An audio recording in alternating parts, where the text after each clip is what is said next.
and before the nerfs, he does run the Magtheridon, but there's still the Il'gynoth J sort of double or two halves of a win condition in there. So yeah, pretty standard based on what we've seen in the past. So let's just dive right in. So RDU versus Leta in game number 1. Indeed, indeed. RDU has the Quest Marsh Spawn on the play hand. This is a little bit weird, made even weirder by the fact that there's a Wand Maker thrown in the middle. I mean, you stare at this, you look at the top left of the cards, and you think perfect curve, but it doesn't quite work out that way in reality. So I would imagine at least one of these cards has to get in the bin for RDU. I'd like to see the Marsh Spawn thrown, honestly. Wand Maker can get you more overload cards as well, although Perpetual is now obviously gone from the Wand Maker pool, which is fine by me.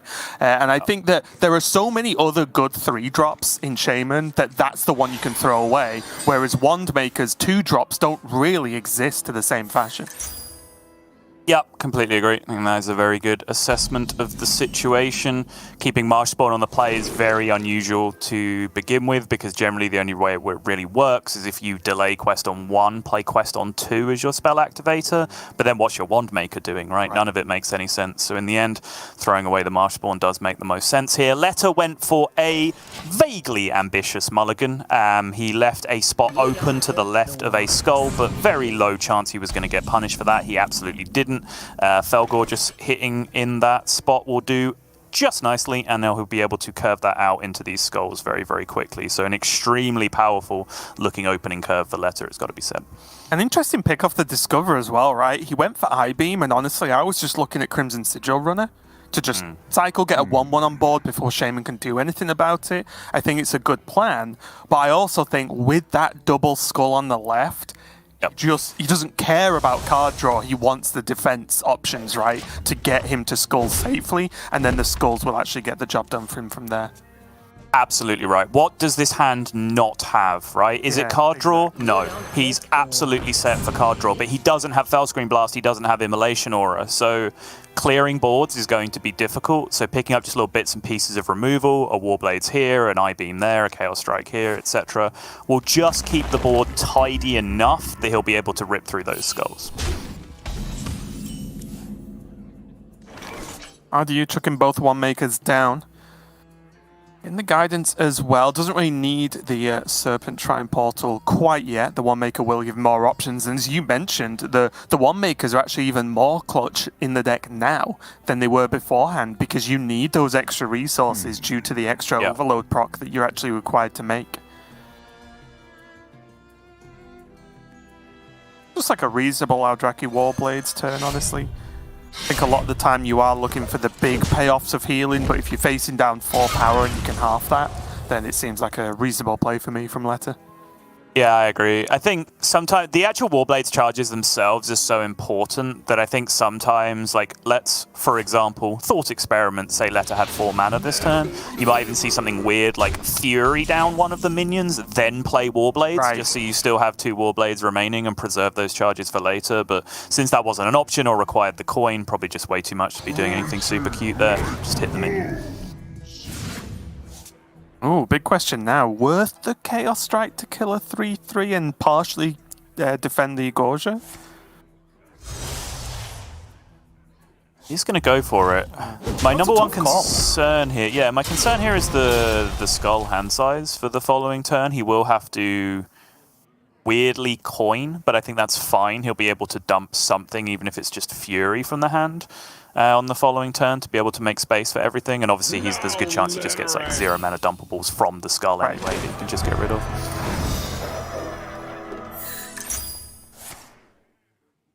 RDU gets the Lightning Bolt so he can retain the Slugger on board. And it's a reasonable threat when it's just played on an empty board. Of course, this Fell Demon Hunter has a ton of removal available, but I do wonder if RDU's got a bit of an inkling as to what the plan is from Leta, since the 2 keep in his far left, that were in his far left now, were not played up until this point. Oh. Okay. Is this a just hit me for 8 and it doesn't really matter kind of turn? It looks like it, doesn't it? Because you can clear anything you want next turn. And you can't preemptively play Magtheridon, right, against Shaman because of Revolve? True, yeah. Or at least I think it's not worth it. It's 1 mana, right? Especially reduced Magtheridon. It's 1 mana. Like, it's fine. Just play it. Yeah, obviously, can't is a strong word, but it's early in the broadcast. I didn't really feel like getting pedantic with you at that point. I think it's the game will not let him. Exactly. Yeah, pretty interesting skull, but it does leave him in that weird spot where actually, as I was saying, he'll probably get something dumpable from the skull. He really didn't in the end, right? Which is a bit of an issue. Could just chaos. Yeah, so obviously the Fury is the one real dumpable cub. Honestly, like, the more frustrated I was getting by this hand and having to play a card out of it, the more I wanted to just jam the Magtheridon and take the risk. But I think more so, I'm not that scared of the Revolve. Like, honestly, I could definitely visualize spots where I would take that risk. I think more so it's the hand not having huge amounts of burst healing in it right now, and you just handing a ton of extra damage over to the opponent with the 1/3s for an additional turn. That was probably a little bit more worrying. That's just like, I want that pig. Hang on. That'll be useful on my side of the board instead. It really would, yeah. He's going to dump the overdraft. Clean up some of that overload. And push a ton of damage, and this is basically saying to Leta, you know, you need the AoE and probably need heal. I think that's fair to say that Leta will be fishing for some sort of heal this turn. Definitely not safe on 6 versus Shaman. Only 1 mana remaining if he goes for the Magtheridon clear, but I don't really see anything superior to that. Weird little interaction.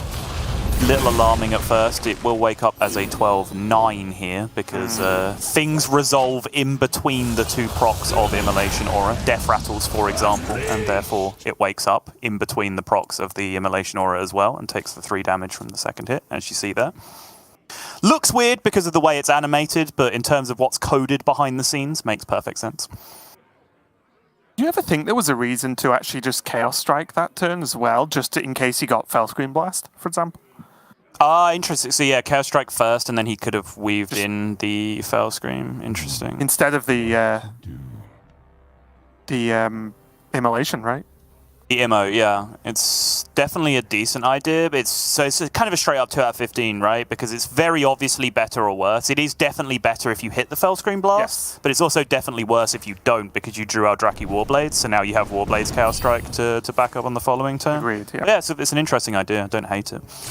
Oh, is that Alec? Oh, that's Alec! Game, just like that, 6 health, like I said.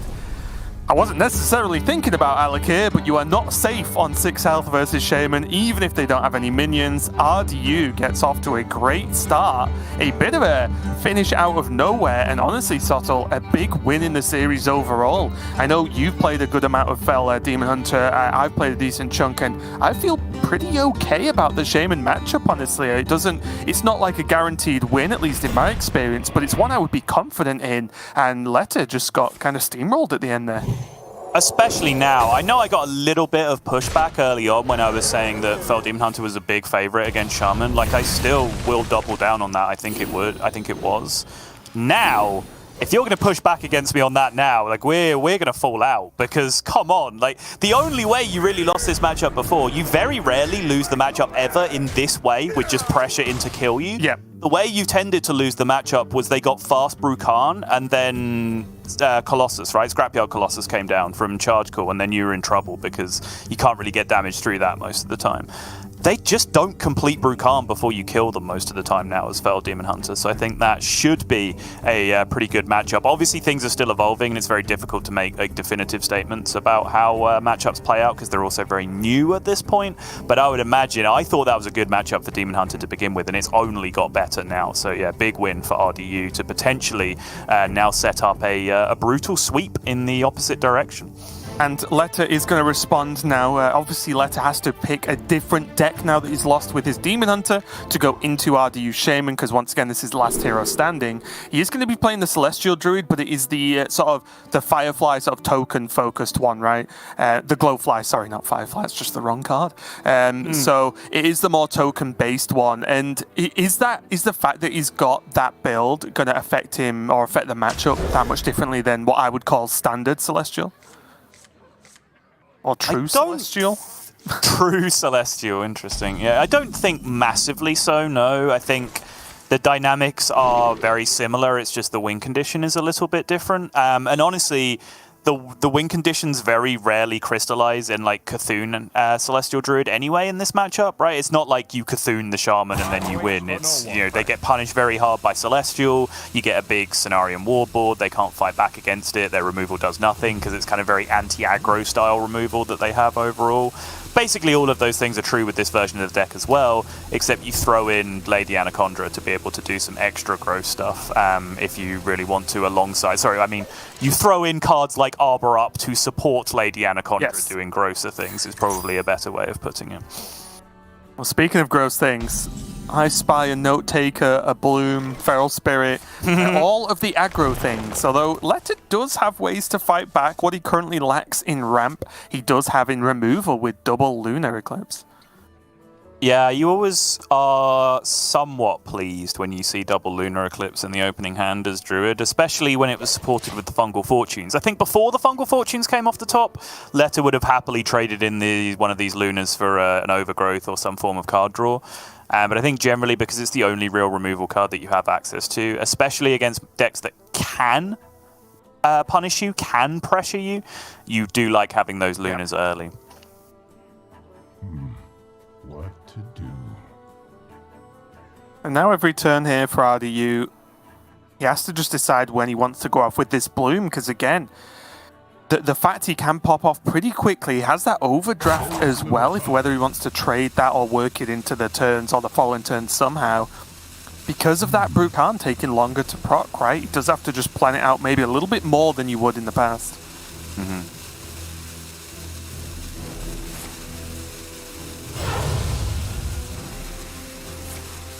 Gonna be okay with the Coin Feral this turn. Okay, interesting. Yeah, there's very different considerations with the Overload procs in this matchup. It's kind of got a unique dynamic where most times with Shaman, you're just managing your Overload, trying to build a curve out of it. You have that one big unlock available to you where you complete the first stage of the quest, which is still unchanged. 3 procs needed to make that happen. But in this matchup in particular, you have to take care of that Overload dynamic to make sure that you can't get punished by Celestial Alignment, just skipping your entire next turn, which can make the curves a little bit different overall. I think you saw the visible frustration there from RDU as well, as his entire board just disappeared, which I don't think he would have been expecting to happen in any realistic world against Druid. There's that double Lunar Eclipse that I was talking about last turn. Yeah, and Leta setting up very nicely that turn with the 4-mana Glowfly for next turn into Arbor Up the turn after. So Leta already building that plan to at least put on a test for RDU to see if he has the Perpetual Flame in hand.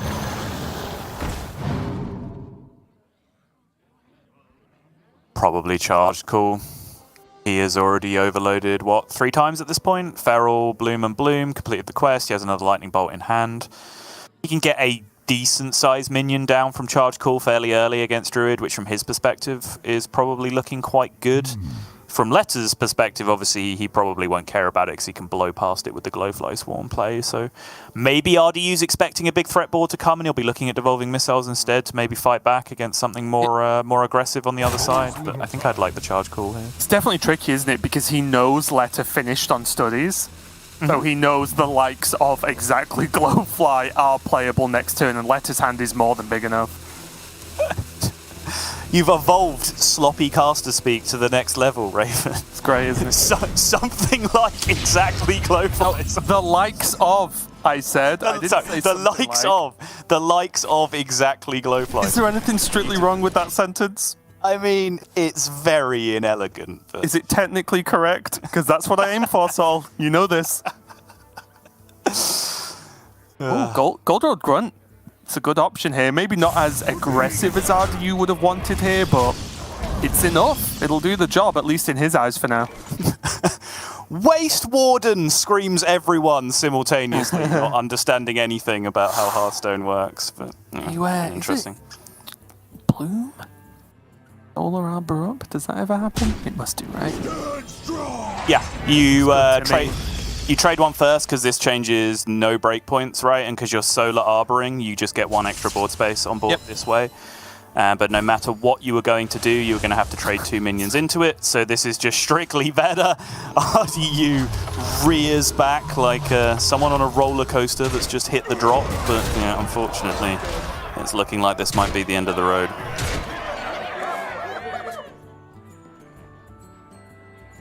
So, okay. If he got Perpetual, he would need to like roll exactly spell damage from Charge Call.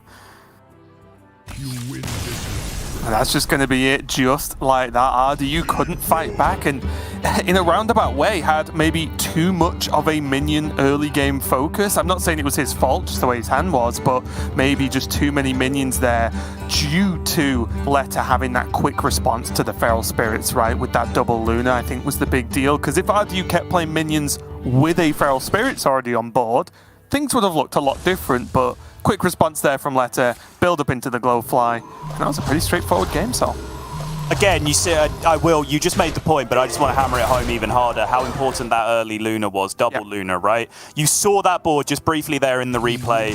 The board of Glowflies came down, 6 Glowflies, and then there was a 2-3 and a 3-4 on the other side. Add 2 more 2-3s to that, right? That's 4 value trades, and then Charge Call for a 3-7 taunt, and Druid is going to struggle to recover from that. Even with the Solar Arbor doesn't straight up win the game from that point, right? Because there's only, 2 minions left on board that actually get buffed and attack, and those 2 need to trade into the Grunt at that point anyway. So yeah, those 2 Lunar Eclipses early on were very, very game-winning for Leta, as it has to be said, as was Nature Studies into top deck Fungal Fortunes. However, there is a wide variety of ways that Druid can win that matchup. That is a very, very good matchup for the Druid. So even though Leta made it look very simple, even if things had gone on a little bit longer, you would have expected it to eventually resolve out in favor of the Druid anyway. And RDU very quickly responds with picking his Face Hunter here. And this matchup, speaking of straightforward, you just need to race, as is often the case with Face Hunter. There isn't normally too many shenanigans that go on. The biggest hurdle, at least for the Hunter, is if something similar to the previous game happens, where a relatively early Glowfly comes down, because Hunter doesn't normally, doesn't normally respond too well to a wide Glowfly. But other than that, it's normally quite difficult for the Druid to even fight back. And again, Leta will probably feel the need for Lunar Eclipse. Yeah, really interesting that I think RDU threw away a Cult Neophyte from the opening hand. I think he was specifically because he was on the play, he was digging for 1-drops, which makes sense. But obviously we know how brutal Neophytes are in this matchup, right? It's hard to get a handle on as well, because you can look at ladder stats right now, and Cult Neophyte doesn't actually report very well against Druid in Hunter, but that's because most Druid that you face on ladder is going to be the aggro taunt squirrel Druid instead, right? Which, Cult Neophyte is not going to have a massive effect on. If you could filter that specifically against Celestial Druid, I think it would have a much higher mulligan win rate. But again, on the play, going first, needing a 1-drop, that's aggro deck 101, right? I'm going first, I have to play a 1-drop on 1. It's mandatory, and I think that's what RDU mulligan for in the end.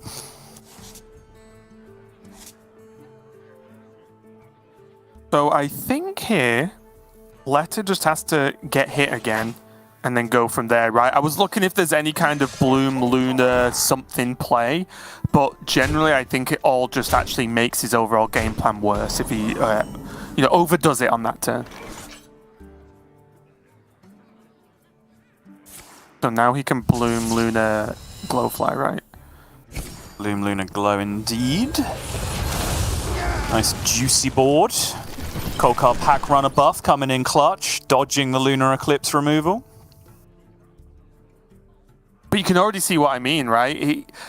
Into this turn, RDU has a live full health Pack Runner, and it's still a bit of a problem. This is the one thing in this matchup that Hunter wants to dodge at all costs. If they just miss on Glowfly, you can see in Leta's hand, like, yes, Glowflies will be different cards or whatever, but there's just not a lot of response, right, in the deck in general. There's nothing you can really do this early. I think arguably RDU would have loved to have seen like an overgrowth that turn or something instead, right? Like, yeah, you ramp and I'll kill you. Yeah, very much so. Absolutely. I have very rarely had a turn where I was pushing like 8, 9, 10, 12 damage with Face Hunter and going, oh, I wish my opponent had less mana. Like, no, I don't care.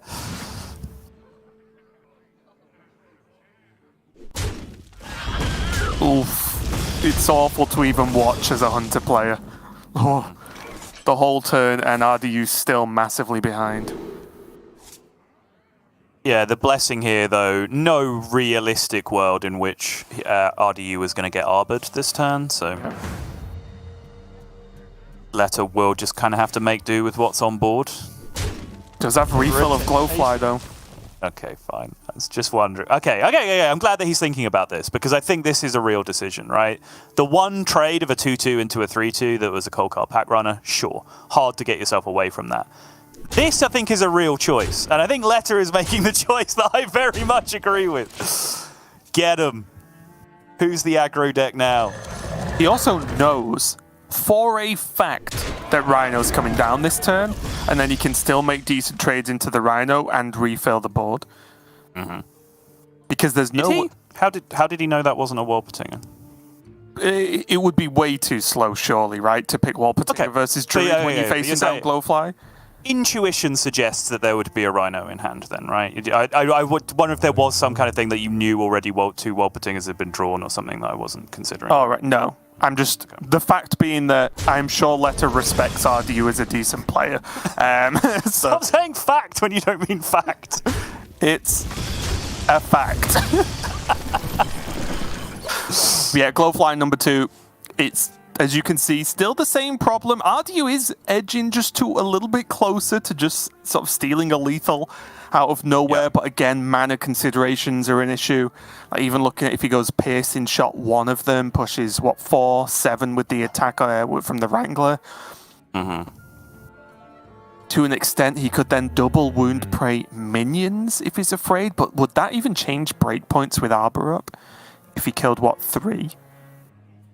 It would, right? If he killed 3, there would only be 16 going face at that point. There'd only be 20 if he killed 2, though.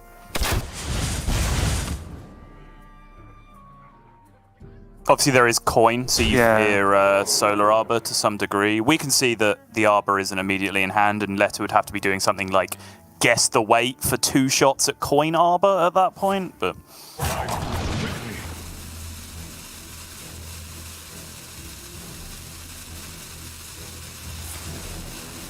Okay, there's also this option where you just go face.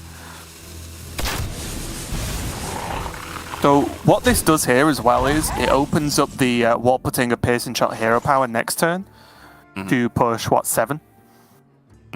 So this actually is a good lethal setup through Armor Up as well, or the Druid hero power. It's just factually not called Armor Up. Is that better? Yes, no, very good. First appropriate usage of that word all day. And that's a fact. Innovate draw for Leta made... Oh! Okay. Made that possible. But most importantly, without that Innovate draw, he would have had to go fishing for that Arbor Up for lethal, right? RDU will probably feel hard done by here, just where... Dead. He took the risk that Arbor Up wasn't in play, which was a hard thing to do because I honestly think Leta was very aggressively bluffing Arbor Up the entire game, right, with the way that he was being aggressive. Face attack, yeah. Exactly. When I said that was a real decision, it was a decision that I actually very much agreed with. That's something that I love to do against Hunter, is I think, Hunters who can't see your hand will be scared of Arbor Up in certain positions, and I think you can play on that fear psychologically when you're playing from the Druid side. I think Leta did that very, very well, and I think RDU did excellently to not bite on it in the end and just straight up go face in that position. So then the Innovate draw meant that Leta did not have to go digging with, like, Guess the Weight, for example, to find that Arbor up, and instead just had the straight-up defensive play. And in terms of defensive plays, that's about as good as a minion as you can possibly get. Taint Heart Tormentor coming out and absolutely ruining RDU's day. Yeah, even though a lot of people jump to the, is it Moag? Ganag? It's Moag, yeah. Moag. It's Moag, isn't it? Yeah. Yeah. A lot of people jump to that in terms of defensive options, but especially against the likes of Hunter, a lot of their end-game burst damage is spells, right? So, even increasing those, we saw the Piercing Shot 6-man is absolutely brutal. Does mean we are going to have a Druid kind of mirror match. So they're both playing Celestial Alignment, they're both playing Anaconda and some ramp as Druids do, but RDU is playing the Gadgets and Auctioneer with the Cthulhu versus the token-based Glowfly list we've been seeing from Leta so far. And I believe this isn't really a matchup we've seen too much, at least in European Grandmasters. I feel like we've always had one or the other. Do you have any great insights into how these two decks clash?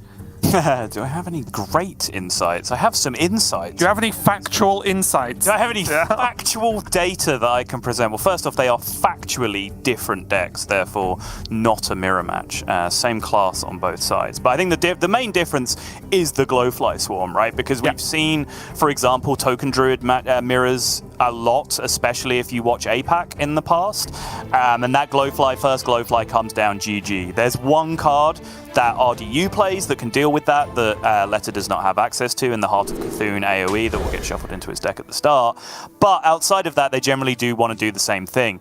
However, any Celestial Druid matchup against another Celestial Druid is tricky because your cards help your opponent as much as they do you a lot of the time, right? That Celestial Alignment setup turn is what your opponent wants to do as well as what you want to do. So quite a lot of the time we'll be seeing players just ramp and not Celestial and try and do things, and I think that's perhaps something that RDU's deck has the advantage in doing because he has more just straight up big chunky threats that he can throw on the board with the likes of Malagos and so on, fill up his hand, get like Solar Cenarion, that kind of thing, just spend a bunch of mana on threats.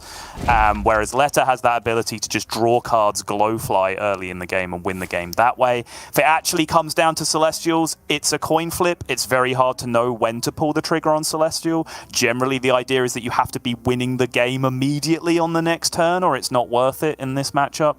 But I think it's a real interesting one to see play out for sure. Let's see how it's going so far. You did start off, I believe, by trading one set of turtles for another. Or at least he got the Innovate, right? So he's going to keep trading the turtles away. Does find Fungal, does have Overgrowth now, so he's got ramp available. Leta, Trading in one set of turtles for another. Take it back to the store. Like, excuse me, sir. This turtle I bought is defective. Can I trade it in for a new one, please? It just doesn't turtle. I tried to make it turtle and it just doesn't. Look, I tried giving it pizza and it doesn't want to eat it, and I don't understand, okay? Get me one It hasn't that will. said cowabunga once. What's wrong with it? I gave it a sword. It didn't even touch it. This is not what I was promised. Keeps pushing the purple bandana wrapped around its face off with its turtle hooves. Do turtles have hooves? Turtle hooves. No, I'm pretty sure they don't. Don't they have toes? Probably, yeah. I don't know. Keeps trying to get in the cage with a rat. Okay, genuinely, if left to our own devices, we would do that It's for gone for a entire while, rest yeah. of the series. Yeah, so let's move on. RDU doesn't really roll too well from the Cenarion Ward. And looks to be in a little bit of trouble. The old claw machine comes out to play here from Leta. That should dig him something pretty good. There we go, Anaconda.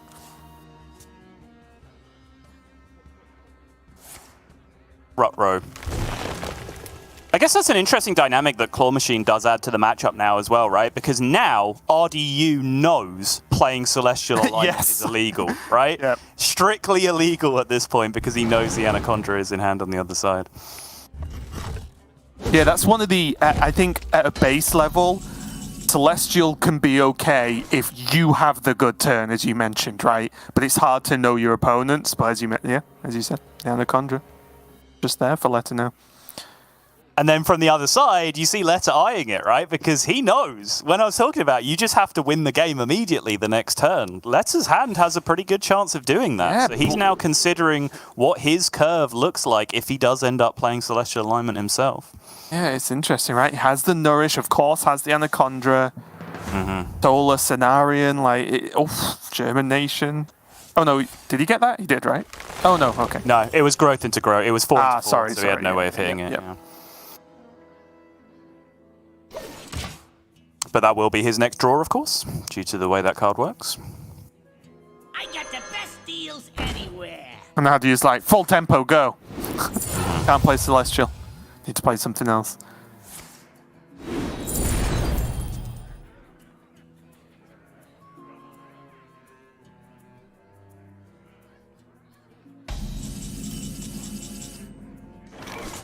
None can stand against the Serpent Lords. And that means we're off to the races, because let alone the fact that he did not draw it, that's all he needed. He just needed it to be that next card, and now Nourish will come out. And I think that's why the Overgrowth was played so rapidly at that point. RDU doing his best language hacker impression, clearly runs in Romanians, apparently. The overwhelming urge to salty clap your opponent when they play cards. It's just a reflex at this point, I think, for these players. Yeah, pick your poison here for Leta. So unlucky. Oh my god. I love it. I love it so much. God, I just got an 8-1. Oh. This 8-1 just not supporting my board full of 6-10s as much as I need it to. I'm sick of it. So realistically, can RDU... Is there a response that even exists in the game here for RDU? I don't think so, no. Apart from that facial expression. I mean, that facial expression is a perfect response, yeah.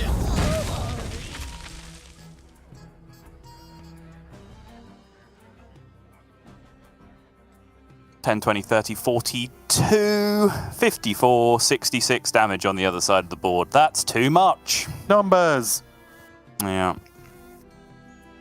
Lunar Eclipse does remove 12, though, because Leta is very unlucky and rolled an 8-1 naturally. But what about the rest of it?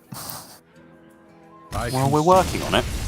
Nope, no, we're not. We're done. No, we're Leta takes the game, takes the series, and goes 3-0 with that Druid specifically. And I'll tell you right now, that's not going to be the only Druid of that form we're going to see throughout this weekend of Grandmasters. There's a fair few even just today, and never mind the rest of the weekend. So excited to see how that will continue to perform, because as I mentioned, at least in Europe, Soto, we saw a lot of RDU style of Celestial Druid in the past, and really not so much, if any, of this token version.